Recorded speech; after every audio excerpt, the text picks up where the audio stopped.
How to add updates to your Roblox game. For that, you're first going to have to head over to Roblox Studio where you have built your game. Now I'll just quickly go ahead and open this up and make sure that you have your game saved over here. So what I'm going to do here is once everything is loaded, I'll just go to my file, and then from the home screen, I can just select any game.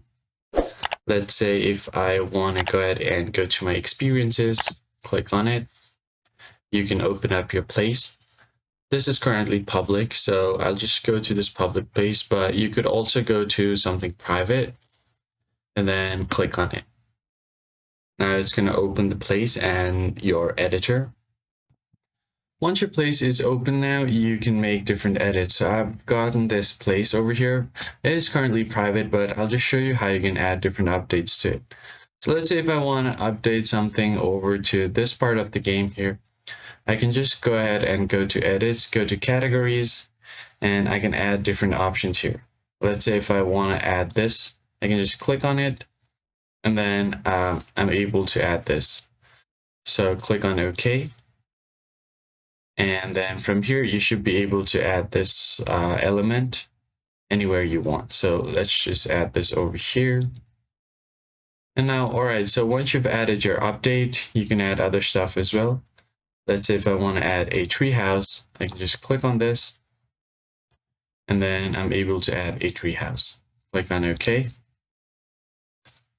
Now place it wherever you want. So I'll just go up here and look around here. I'm able to zoom in. Once you zoom into the place where you want to add your treehouse, you could just move to the place, click on it, and then just add the treehouse over there.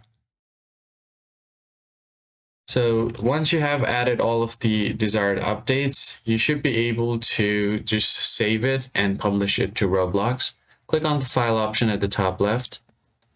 And then from here, you can just go ahead and click on publish to Roblox, or you could just use a shortcut Alt+P, click on it, and now your changes will be saved.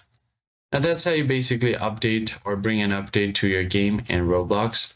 If you found this tutorial helpful, hit the like button down below, subscribe to the channel, and I'll see you guys in the next video. Thanks for watching.